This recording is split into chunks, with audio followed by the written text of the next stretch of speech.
Okay, our guest today is Trevor Bauer. We've had some good guests in our Sabermetrics course this semester, and definitely this is a highlight. Who knew we'd have a chance to interview such an analytically oriented player so close to the when the regular season should be starting. So we got to look for the bright spots here and things. So here's my first question, just to get things rolling. How about, is it fun to be back in the National League with the opportunity to hit? I hate hitting. I used to joke with my dad when I was in Little League that I was in an 8-year slump, but I was only 8 years old at the time.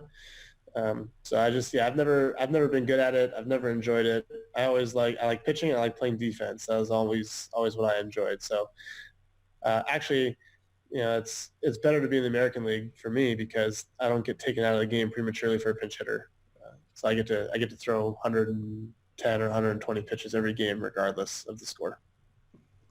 Okay, so before everything started to get shut down, you put on a sandlot game to raise money for stadium workers, which is cool. Can you tell us about that? Yeah, so we had gotten the news that spring training was postponed, and um, the CDC had talked about gathering sizes of 50 or less was the recommendation at the time. And a good buddy of mine, David Carpenter, who's in camp with the Reds at the time, sent out a tweet saying, "Hey, we should get the guys together at a field and just play a sandlot game." Um, Kind of going back to how we came up in baseball. You'd show up to a tournament and some random park and you'd play, and that was the fun of it. So it sounded like a great idea. I talked to my guys at Momentum, and we decided that we would be able to cover it and make it happen. So we started out doing it. It was originally supposed to be a baseball game, but then the commissioner jumped in and started threatening to cancel everybody's contracts if they played in it or whatever. And so we made it a wiffle ball game. We played a little game of over the line, which is, I don't know if everybody is familiar with that one, but when you're young and you only have 5 or 6 guys going out to play baseball, you play over the line, so you don't have to cover the whole field defensively. And yeah, we had a good time with it. Miracle League of Arizona did a really good thing for us. They opened up their facilities to have us out there and play on a field that had some fences and was baseball-esque as possible. And playing in front of no fans, even though it was just a wiffle ball game, there was no fans there. And I don't remember the last time any of us had ever played in a stadium, anything remotely like baseball, where there wasn't a larger group of fans there watching. And so it kind of just drove home the point of that, the stadium workers are the ones who allowed the fan experience to happen. They clean the stadium, they man the aisles, they tell you where your seats are, they run the screening and stuff coming into the ballpark to make sure everybody's safe. They're the concession stands, all the different things that you kind of take for granted when you go to a game that make a game possible. The people that put that on now are, there's no games. A lot of them are seasonal, hourly employees and stuff, and um, they don't have a paycheck coming in. So I wanted to support those people who take care of my family when they go to a game and who take care of the fans as a whole when they go to games. That's cool. So one of the things, just kind of continue down the same thread. A big part of Xavier's mission is to teach students to be men and women for others.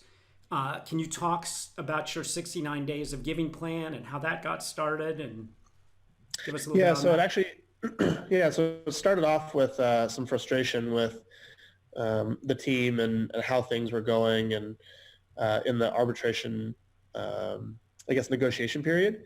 And so I just found a way to turn that frustration into something that could help serve others. And I think that's one of the better ways to go about frustration, is to find ways to think about people outside of your shoes and how they're perceiving things or what they're going through. And most times when you do that, your struggles and your frustrations seem to be minimized.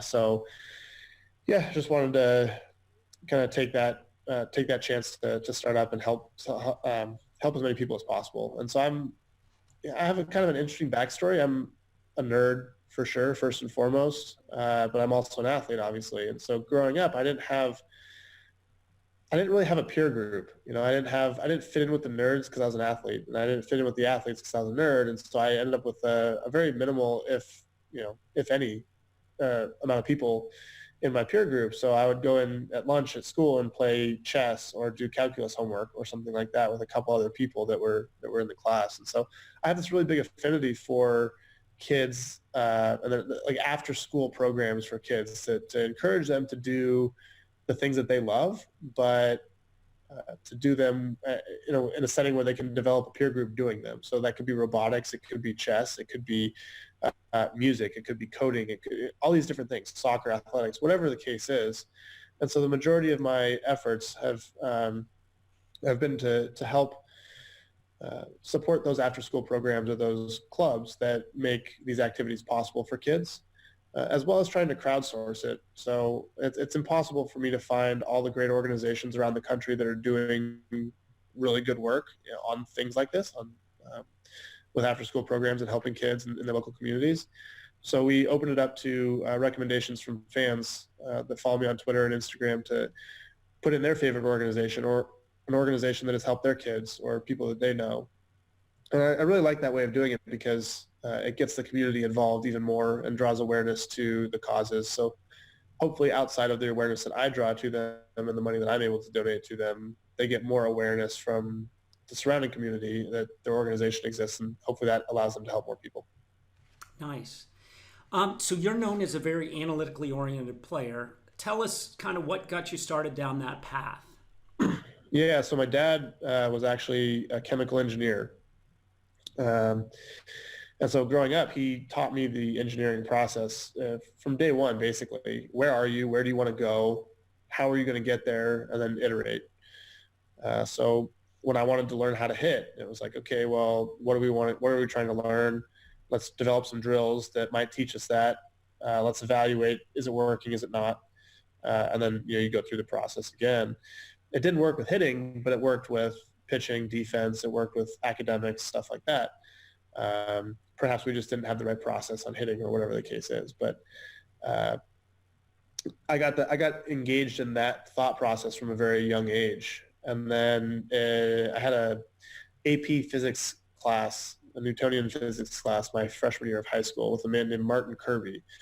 He's a guy from came from UK, had a funny accent. The class was awesome. It's probably, looking back, is probably my favorite class that I ever had, just because the professor made it so engaging and so interesting to me. And so after I, basically during that year when I was learning these Newtonian physics concepts, I started trying to apply those to baseball.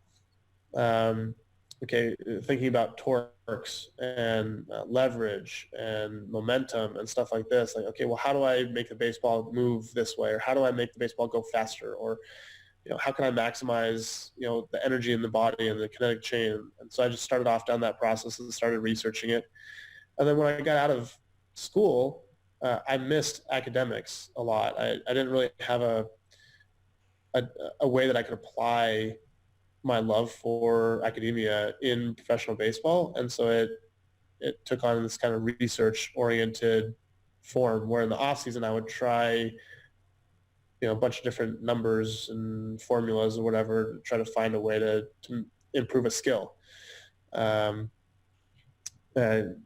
cameras, data analytics, sabermetrics, all that stuff. Just at some point, it plays a part in what you're doing. How do I throw the pitch that I want to throw, or when do I throw it? Or, all these different things come into it. So that's been my process, and it just kind of started from a young age and grew as I moved up. Cool. So how did you get involved with Driveline? So, yeah, I met Kyle in 2013. So Kyle's the founder.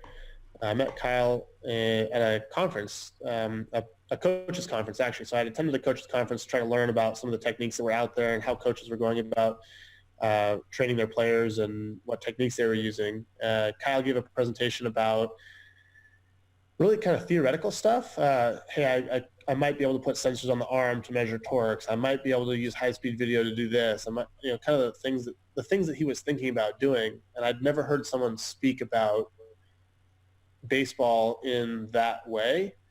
So it was very interesting. I didn't understand a lot of what he was saying. It was over my head at the time. A lot of it still is, actually, because it comes from a coding background, a computer science background. But he had some clips in there of high-speed he had some high-speed video clips in his presentation, and I went up to him afterwards and I asked him what camera he was using, because at the time my dad and I were using some Casio handheld cameras that shot in up to 1,000 frames per second. But as soon as you went to high speed, the write speed on the card, it would skip frames. It would drop frames.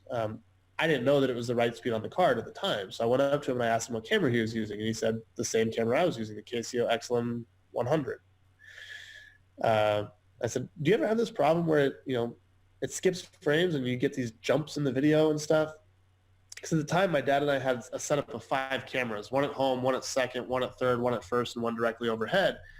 And so you had to hit record on them manually.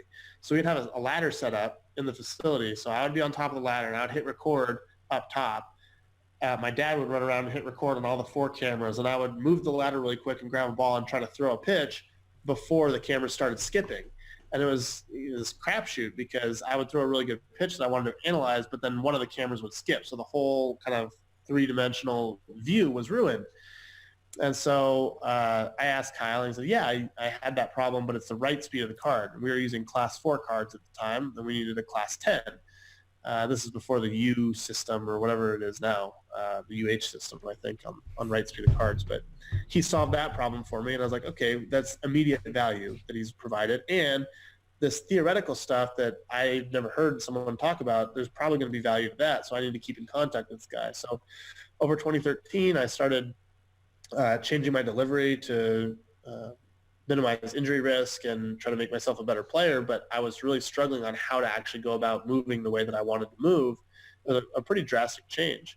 So I would communicate with Kyle a little bit throughout the season on some different ideas. And he basically said, look, in season, you can't really make any changes. So you need to, come up here after the off season. We can talk about it, or after the season, during the off season.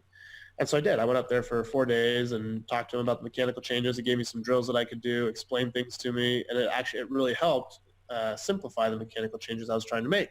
And so after that, it was just, this is where the value is. This is where I need to train. And so I've been going back ever since. Nice. So you're known for having a lot of different pitches. How much does analysis help you decide what to throw, and when you just need to trust your gut? Yeah, so that's a really deep one. Over my history as a pitcher, I mean, dating back to when I was a kid, I would try a bunch of different grips. I would try to throw a ball, pronated or supernated, or try to make it move this way or that way or whatever. So I had all these different grips that I tried, and there was no real rhyme or reason to it. It was just, let me try this. Oh, that seemed to be good. Let me see if I can throw it in a game. And then that kind of lasted through college, or at least into college. And then in college, I started reading some books by Perry Husband about effective velocity. And a concept that was in there is tunneling, and trying to get all your pitches to basically come out looking the same and then dart different directions.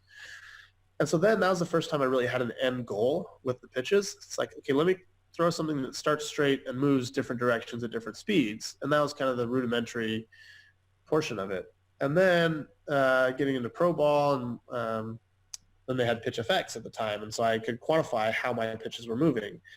And there's a certain, you can create an XY coordinate system and plot the movements of your different pitches, and, create where the tunnel must have been for them all to start the same, and then where they would end up at the plate.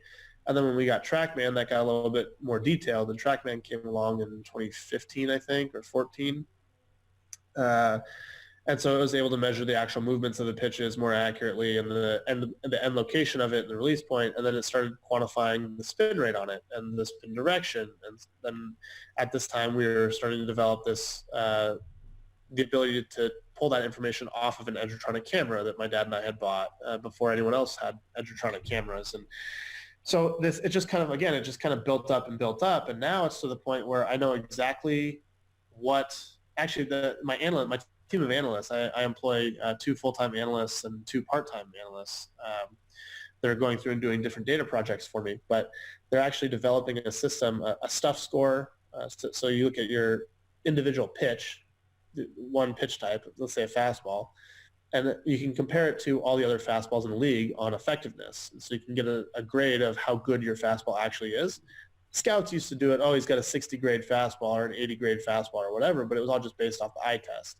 Now we can quantify it.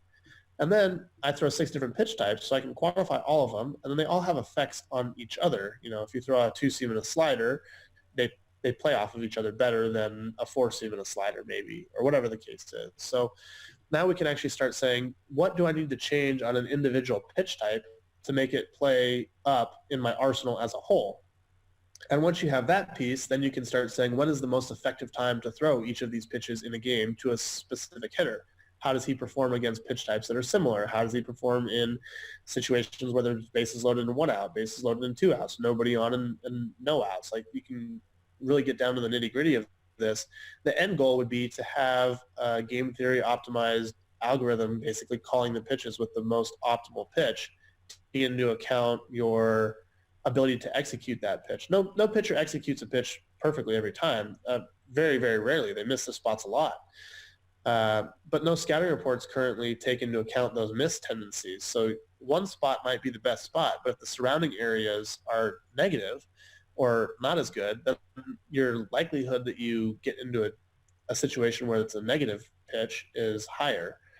So these things need to be accounted for. So these are some of the things that are being worked through right now with my analysts and trying to develop software and systems around them. Got it. So the analysts are like your analysts. Yeah. I have, I employ them personally. Yeah. So that's cool. That's cool. We talk, well, I guess this brings me to my next question. Do your analysts ever bring you something that they're all excited about that maybe is hard for you to follow?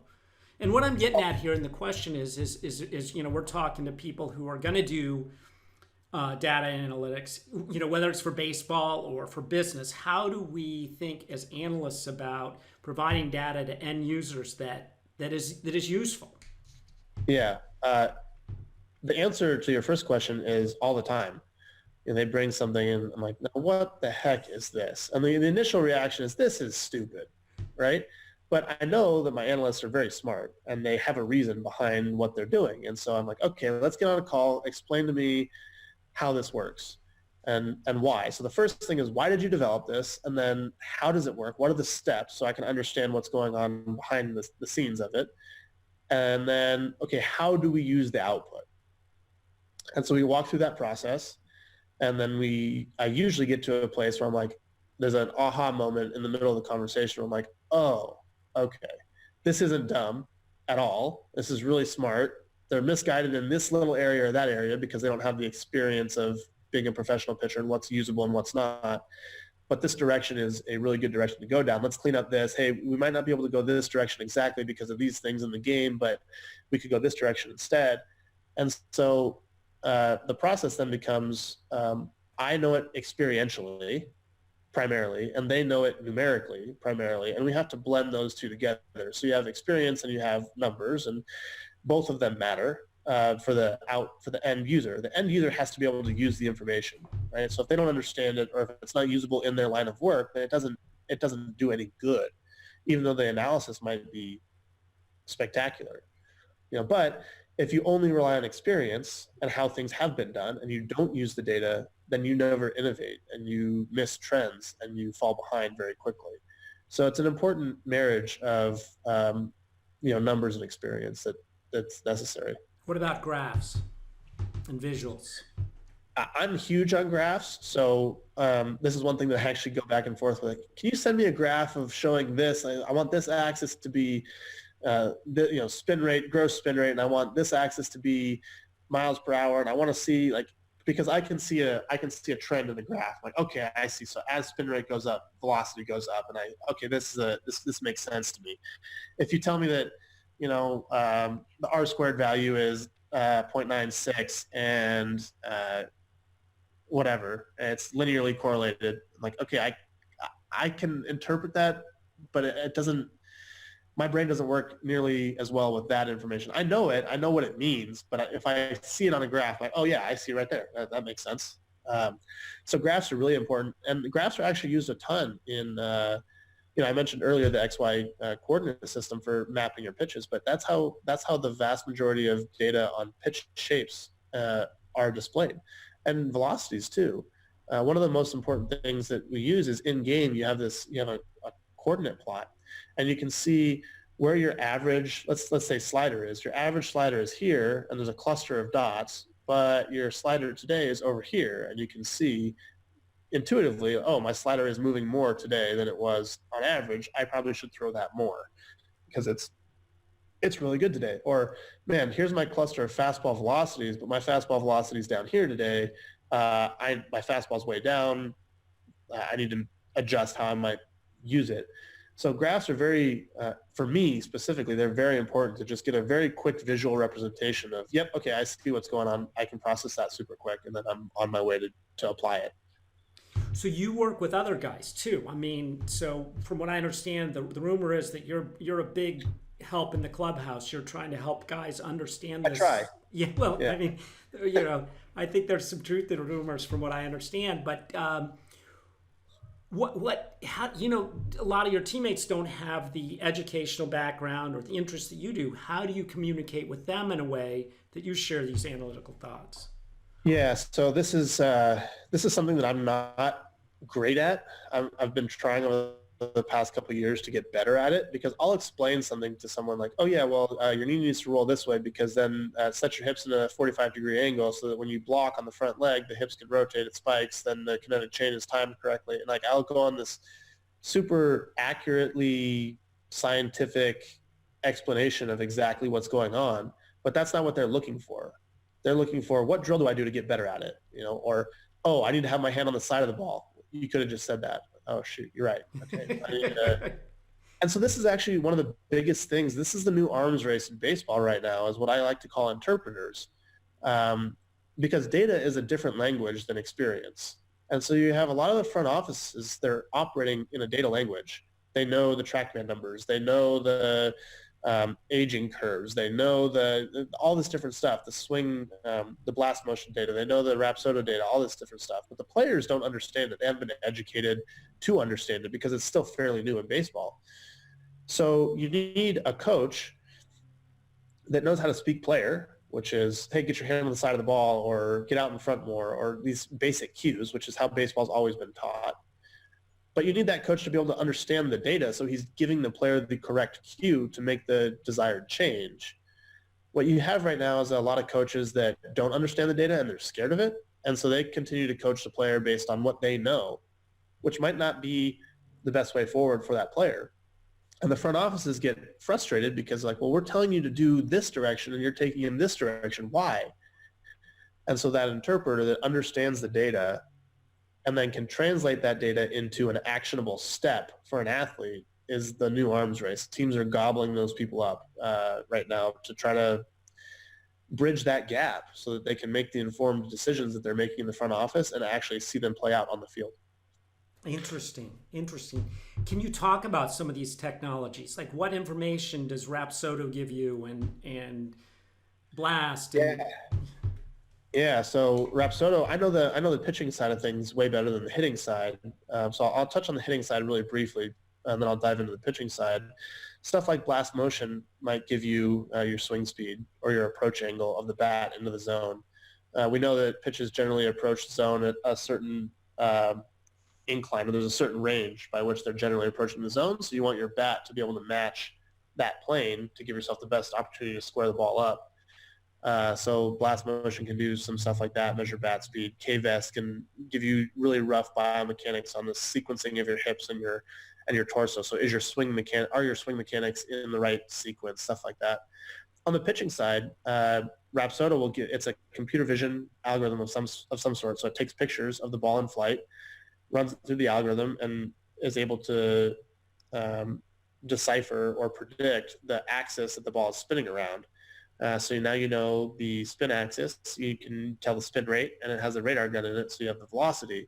So it measures certain things, and then putting it through algorithms, it calculates other things. So the output might be spin direction, spin efficiency, spin rate, velocity, movement, location in the zone, some of these different things. Some of them are measured directly, some of them are calculated.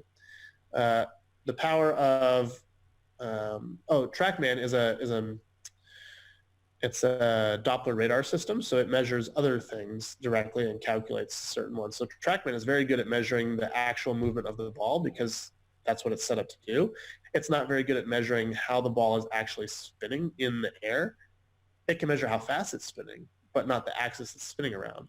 So you have some of these technologies that measure certain things and calculate others, and then other technologies that measure certain things and calculate different ones. There's no technology out there yet that measures everything directly. And that's really where we need to get to, because when you start jumping into some of the really complicated fluid dynamics that go on with a baseball in the air, there's none of the formulas right now model for that. So you might have pitches that are moving a lot. Like let's say, okay, here's a really good example. A two-seam fastball sometimes can have a laminar flow effect on it, like an aerodynamic effect where it'll jump one way or the other. So TrackMan can measure accurately when that ball jumps and how it moves. So it might say that that ball moves X amount, so it back calculates how the ball must have been spinning, and so it must be spinning this way to move that amount. Well, if you measure that same exact pitch on Rapsodo, it says that the ball was spinning more like this, and it says it moved way less because it's calculating the movement. And so you don't get a really good sense for how the seam orientation of the ball affects the ultimate movement until you get a system that's all optical based that can directly measure movement and spin axis and seam orientation and spin rate and all the direct measurables that you need to then create new formulas for how the weather affects the ball, how the spin axis, seam orientation, velocity, release height, different stuff like that affect the ball. So this is some of the exciting stuff that's being developed that hopefully we get to in the next 5-10 years maybe. Cool. So not just our programming and that we need to take more physics courses. It sounds like. Yeah, and computer vision Okay. is a. I know that computer vision has been around for a while, and we're starting to get to a point where it's somewhat reliable and being utilized quite a bit in AI technology and whatnot. But when someone figures out that technology for baseball, they're going to monopolize the entire measurable industry. So I'm actually trying to develop it currently, but who knows if I'll get there before someone else does or not. That's cool. So that when we talk about technologies on the horizon, that's where you see it going. Something that can basically measure everything through essentially video. Video, yeah. That's one of them is the measuring of the pitches and how the ball is traveling in the air and whatnot. The other part of that, though, is biomechanics. No one understands why certain plays happen on the field from a physical standpoint. Why is this? Why is the shortstop able to have a quicker first step than the other guy? Is it the angles that he's getting into on his pre-pitch step? Is it his? What is it? No one knows because we haven't been able to measure biomechanics of pitchers. Why do pitchers get hurt? Maybe we can see after pitch 60 that this pitcher's biomechanics changed drastically and he's at a higher injury risk. Or maybe this pitcher can go 140 pitches before his biomechanics change. Why did this swing create a home run and on the same pitch you missed this swing or you missed this ball? Why do hitters go through 2 or 3 week slumps where they feel fine but they're not connecting? Is it a biomechanical thing? Is it a small little thing? Or is it an eyesight thing? No one knows because no one's been able to measure that. So finding ways to, and for those who don't know, biomechanics are very accurately measured if you put dots, reflective dots on your body, and you can get with like sub-millimeter accuracy on those biomechanics reports, but you can't do that in a game, obviously. So in a game, you can measure via video and use a control cube to calculate the biomechanics, but the margin of error is a lot higher because a person is having to go through and click each joint center, and you can't tell from a 2D video where the joint center is a lot of times. So you get higher intent biomechanics, but you don't get as accurate. Well, when computer vision comes in and can take, let's say 10 different cameras that are around you and put them all into one ecosystem, now you know exactly where the joint center is. So you can start zeroing in on the accuracy and get in-game metrics. Another thing is hitter vision. No one knows what a hitter actually picks up. Do they pick up spin? Can they use spin? Do they pick up trajectory? What makes a pitcher deceptive? Is it that something's flashing in front of the hitter's vision, where he's looking? And do all hitters look at the same place, or do some hitters look at different places? So like that's a completely untapped area as well. So there's a lot of really exciting frontiers still left in baseball. What about the Motus sleeve? That's something that they're trying to use to predict injury and workload. Yeah, so actually Driveline just acquired Modus, and they're using that technology to rewrite rehab programs. So rehab programs right now are based on, throw 10 throws at 60 feet, then throw 5 throws at 70 feet or whatever. But a throw at 60 feet for one person is drastically different than a throw at 60 feet for someone else. It might be 100 miles an hour or 50 miles an hour, right? But you're still throwing at 60 feet. So right now you're satisfying the rehab program. So what they're trying to do with Modus is take the intensity of that throw and say, we're not going to worry about the distance or anything, but you're going to maintain this range of intensities today, and then we'll bump it up a little bit, and we'll bump it up a little bit. And so Modus, yeah, they put a sensor in a sleeve that's on your arm basically, or multiple sensors. I'm not sure exactly. I wore a Modus sleeve years ago. I don't know exactly where the technology sits currently, but they're basically trying to measure stress on the arm and find a way to quantify what that is, and then give an overall volume and workload number that quantifies how your throwing session was. Right, and then when you get enough data there, you can study who gets injured and who doesn't, and try to correlate it with data. And yeah, I mean, for injury, that's great. That's one of the best applications for it. But what about wearing it during a game, and then every day in throwing, to figure out when I have my best games, what was my throwing workload like leading up to that? How do we optimize performance using it? That's something I try to do. So I measure every single day. I have a spreadsheet that I've been collecting data for 2.5 years now.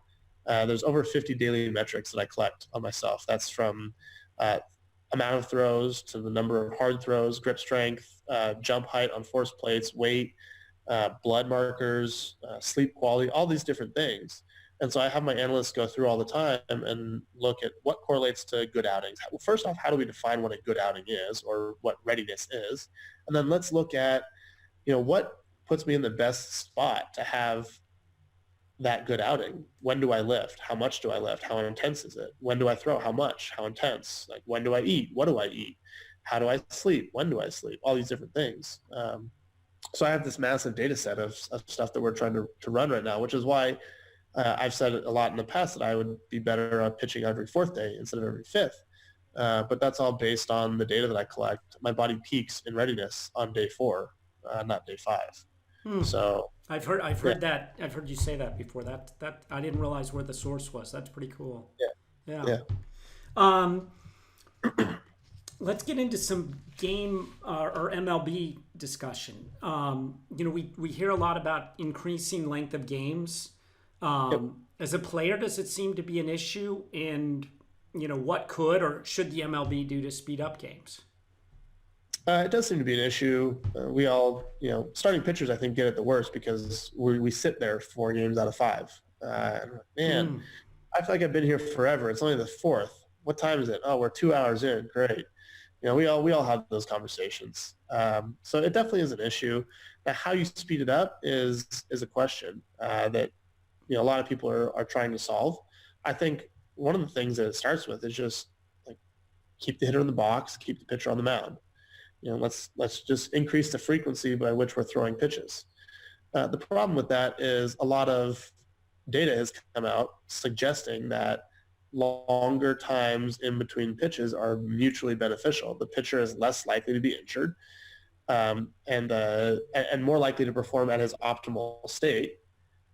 Obviously, there's a certain tail off too, but there's a peak by which he's more optimally prepared, and the hitter is more optimally prepared if there's a certain rhythm to how often he's seeing pitches. Hitters don't like being sped up. If they're in the box and a pitcher's throwing already, it jars them, and then they aren't as prepared. So this is one area where data is suggesting a slower game makes the athletes more prepared, but that makes it less interesting and whatnot for fans, and it slows the game down. So there's not really a whole lot of great ideas out there about how to go about speeding the game up and making it more interesting. one of the ways that they're, I've talked about foreign substance on the ball a lot. So if you put pine tar on your fingers and you throw a ball, the ball spins a lot faster. And we know that balls that spin faster have the potential to move more, and hitters are not then as able to hit those because they have to deal with a wider range of movements. So if you want more balls in play, if you take away the foreign substance abuse in the league, the ball, pitchers' spin rates and stuff will drop drastically, and hitters will have to deal with less overall movement, and they'll put more balls in play.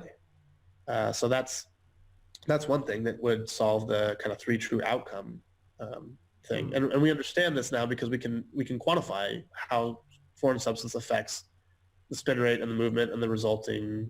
Yeah, that you can show in the lab with the Rapsodo and stuff, right? Yeah, exactly.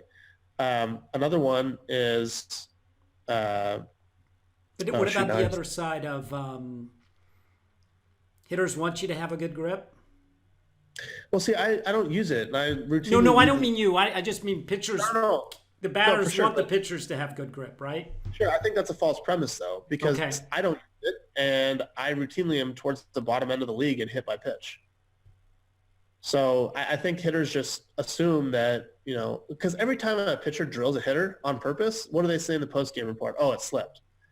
It didn't slip the vast majority of the time. It's just you hit the guy on purpose. That happens a lot more often than what people give credit for. But every time it happens, so the pitcher doesn't get suspended, he can't say that it's on purpose. So he says, it slipped. And so then hitters get this sense that, the pitch slipped. And so I got hit, and I don't like that. So I want them to not have the pitch slip, so let's give them grip. When you ask a hitter, would you like to hit 5 more home runs every year? He says, absolutely. Right? But if you look at the metrics, if you drop spin rates in the league by the 300 RPM that foreign substance adds, that's about what it correlates to. Hitters would hit more balls out of the yard. They would hit for a higher average, and they wouldn't change anything. They wouldn't have to do anything. So I think it's just based on that one specifically is based on a false premise, in my opinion. I got it. But it's a good question going back to how to speed the game up. I think for pitchers it can create a huge competitive advantage if you do work quickly, because I think the benefits of kind of getting the hitter out of his rhythm outweigh the detriments of going faster from your physical preparedness standpoint. And then the argument about fielders being ready and all that, although fielding's so good in the MLB that maybe that's not that good an argument anymore. Yeah, shifts are one that there's a lot more. That's what I was going to say. Shifts are one because there's a lot less hits overall, right? So there's less action, but that leads to more outs, which you would think would speed the game up. But the strike zone is huge. Hitters are now incentivized to not swing unless they can do damage on a pitch. They've been playing old games on, because there's no season right now, so they've been playing old games on TV. And if you watch these strike zones, their strike zones are huge. A lot of balls that are clearly balls are being called strikes, but that incentivizes the hitter to swing the bat. Right now, hitters are incentivized to take or to hit a home run because that's what the data is showing. And the strike zones are getting so accurate, and especially talking about going to a robo strike zone, hitters will then be incentivized to not swing because a ball that misses by an inch is a ball, and that gives them a better chance of succeeding. Whereas before, a ball that missed by an inch would be called a strike the vast majority of the time. So hitters had more incentive to swing because there's more balls being called strikes. And maybe all they can do is put that ball in play as opposed to put it over the fence. Sure, and then but you can argue the effectiveness of that strategy for sure. I would even argue that it is more effective to take that pitch and risk it being called a strike because your chances of hitting that pitch and doing something productive are lower. But hitters don't like striking out, especially looking. And so the incentive, even if they know the data, the incentive is then, I got to protect, I got to swing at that pitch because it might be called a strike. So you get more balls swung at, which produces more balls in play, which then speeds the game up. So yeah, I don't know. There's a lot of different areas. I think if there was one good answer on how to do it that was good for everybody, it would already have been done. Oh, that's a good point.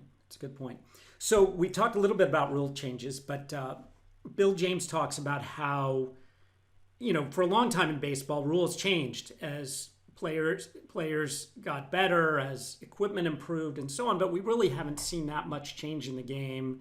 In the late '60s, the pitcher's mound was lowered, and the DH was introduced in the '70s. And so, in some ways, we've treated the game sort of like it's this pristine thing. Any suggestions you have for things that the MLB might want to try? Oh, no, I come down on the side of things that I think the game is great how it is. I think it's the most talented game that we've ever had. I think it's the fastest, the most exciting game that we've ever had. But I think the education about it is lacking. I think people who watch baseball are used to seeing baseball a certain way. Bunts, balls in play, hits and trying to move guys over in this traditional kind of baseball game. In the last 5 or 10 years, front offices have gotten super smart about what is actually good and what is actually bad. And so they've optimized to do what's good more often. And the fan education around that hasn't caught up yet, I think. So I would argue for educating the fans and the industry as a whole as to why the game is good first, and see if then some of the concerns about being boring or slow or whatever the case is are taken care of through the education. And then if not, then we can address some of those things. I've heard stuff like you move the mound back or, put pitch clocks on or whatever the case is. I think that, changing the fundamentals of the game are probably not the best way to go. Same argument with the shift. People want to outlaw the shift. It's like, well, that's not. Just let the industry correct. The shift is a fairly recent thing. It seems like it's been around forever, right? But really, only in the last 5 years have shifts been super implemented. Hitters haven't had a chance yet to retrain themselves to beat shifts.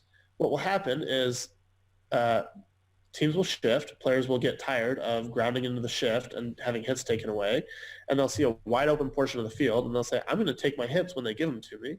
I played with one of the best hitters in baseball for a long time, Michael Brantley.